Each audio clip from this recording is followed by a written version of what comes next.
Hey guys, and welcome to another brand new video. In this video, we actually have some pretty crazy news going on over here where it seems like Xbox is finally kind of feeling the heat. Now, when it comes to this one, I'm sure you guys have heard and seen, there's been a lot of really big acquisitions going on when it comes to Xbox. I feel like I've said that around 50 times because we've been kind of covering up that like little niche and intriguing news between PlayStation and Xbox, known for the Activision acquisition.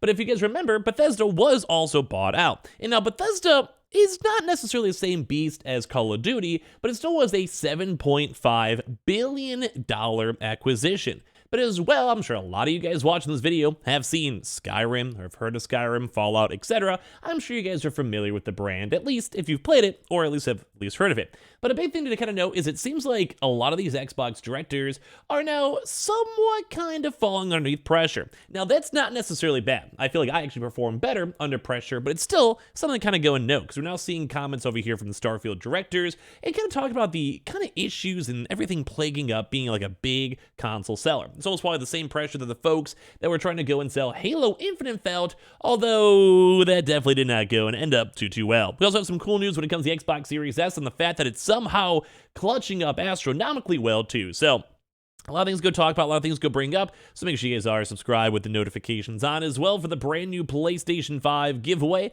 or Xbox Series X, or $500 cash. You guys get to pick and choose. We have the Twitter and Twitch stream down below if you guys want those bonus entries to follow, and the targeted Amazon links too. And let's dive into the video. So as you guys know, Todd Howard himself, who's kind of a little bit of a walking internet meme, in a good way, has actually been now coming out with some official statements and discussions, kind of talking about the struggles and everything else as well, coming out here from Starfield itself, with Starfield director saying that Xbox exclusivity is awesome. They like the idea of the Game Pass buyout, they like the idea of getting everything else out here, but he's feeling the pressure to now go and sell consoles.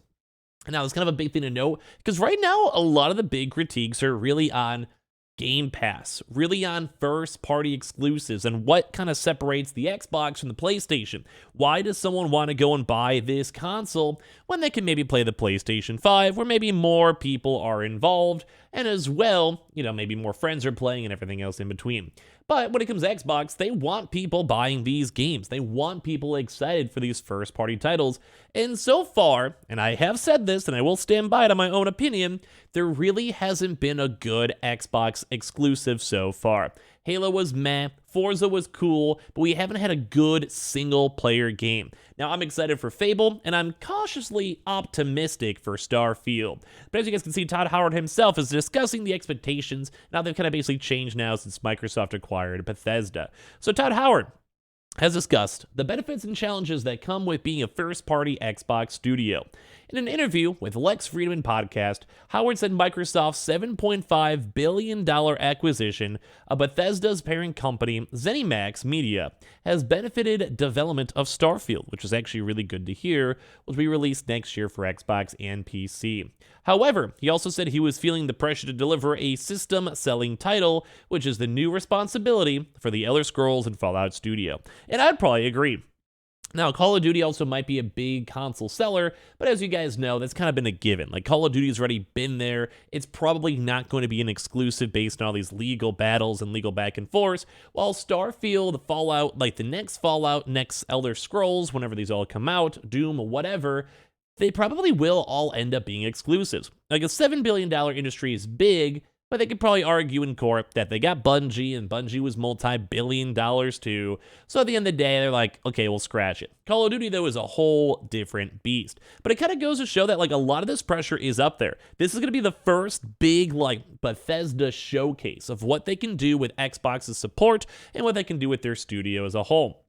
And I think that's kind of a big thing to note because, well, guess what? When it comes to these consoles, you do need to sell them. It's a part of the $7 billion acquisition. You gotta make the big parent company money. And while it might be a good idea to sell out and maybe make a few $1 billion, going on with your $7.5 billion acquisition, but it still kind of comes with Microsoft CEOs breathing down your neck, and same with Xbox Studios too.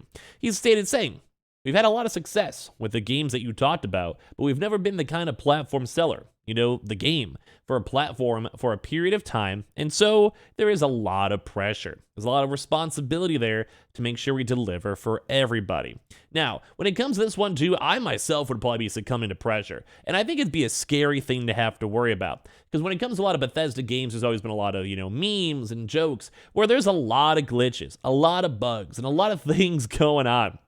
And for me, I think it's a big thing to know is because you have all these different types of games and they're good. Like people love Skyrim, but they are buggy. And guess what? If you're like the first big first party title, because it is technically first party now, you're going to be worried. You're going to be stressed. You're going to be like scared about this. I know I would have, without a doubt, because guess what? There's going to be millions of people. And there isn't really any other big game within that same like time zone to kind of compete with it. Now, if there's other games or other things to look forward to, or like next week, next month, or even a PlayStation game itself, yeah, you're probably chilling. But for this, it's going to be probably one of the bigger things to know. So Howard did go present the first Starfield gameplay in a 15-minute reveal at the Xbox and Bethesda Game Showcase in June, shortly after the title had been delayed from this year for the first half of 2023. He told Freeman the decision to delay the game was a tough one, but it was the right thing to do, and that Bethesda was working with the top engineers at Xbox to make the game sing on consoles. Now, once again, they're kind of worried about this pressure. They're worried about the delays. They're worried about everything with it. But the one thing to know is it seems like everything is coming together. And I've always said this on my channel many times. I am okay with games being delayed. You don't want another Cyberpunk. But look at how good games like No Man's Sky and Cyberpunk kind of came out to as time's gone on, because that just goes to show that the games are good. They just needed more time in the oven. So it's a good thing to know. So basically, Howard did go and say that it is weird because it was controversial and we can't have any of these more new games coming out on PlayStation, which makes sense for a $7 billion acquisition. But Howard himself said the developer already had a history of releasing Xbox exclusive content dating back all the way to 2002 with Morrowind, which I actually never had a chance to play. Let me know your thoughts if you guys have or not. He says, keep in mind that for us, that exclusivity is not unique. Even though we've done PlayStation stuff, and I think the PS5 is an insane machine, they've done a great job and we've had a great success here on PlayStation, he said. And I think that's awesome to go and know. So it kind of goes to show that he wants this to be a good game. He wants this to be a game that people are proud of. Same with Xbox themselves. And it kind of goes to show that the pressure is there. Now, are they going to succumb to the pressure? I don't think so. Like, I hope that with this big delay, and they hopefully have a chance to iron out a lot of these bugs and glitches. They have already shown gameplay forever ago, and I'm sure even right now, there's some developer fine-tuning the game at least a little bit more. But it is kind of scary because, yeah, if you're a console seller, and you don't really sell consoles, or the game's not that good, or has bad reviews, then guess what? It's going to be a lot more months of a bigger gaming lull for Xbox, and they won't have anything to kind of really fill the Xbox Game Pass hole that was created. So it's a lot of stuff to talk about. Like, it's a lot of bad news and a lot of pressure. If I was Todd Howard myself, I'd be kind of worried. But so far, it does seem like everything's coming out pretty good, and I myself am excited to play Starfield. Now, in a little side cool story over here, the Xbox Series S has actually been apparently surprising. Or I actually played this game up on my stream itself, and the game itself ran okay. But apparently now with some better Xbox news, the Xbox Series S, the little baby $200 console, was running Need for Speed at 1080p, 60 FPS, and was apparently doing phenomenal. So as people were doing the research and checking out the games and seeing all the stuff with it, it did go and apparently show that in these past few days that people were enjoying the game, that the game somehow worked in this little small, cheap Xbox box. And apparently as well, it's very well optimized, and the gameplay and graphics are apparently pretty good. So the team at EA has already confirmed the tech details for Need for Speed Unbound across all systems, but seeing the game in action is even more impressive. The game actually hits a solid 1296p and 60 FPS on the Xbox Series S, with the game shown off in motion in the video above, which you guys have probably seen, or if you guys creeped to my Twitch stream as well.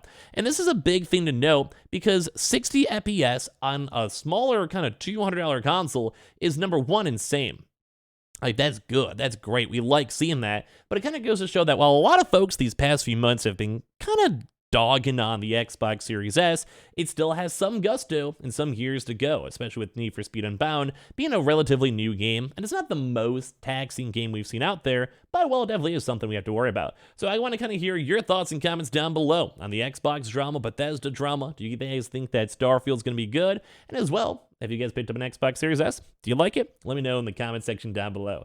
Make sure you guys are subscribed with the notifications on as well for the brand new PlayStation 5 $500 or Xbox Series X giveaway. We have the Twitter and Twitch down below for bonus giveaway entries. We have the Target links down below and all the Amazon sign-up links too. And I appreciate you guys all so much for watching in the first place.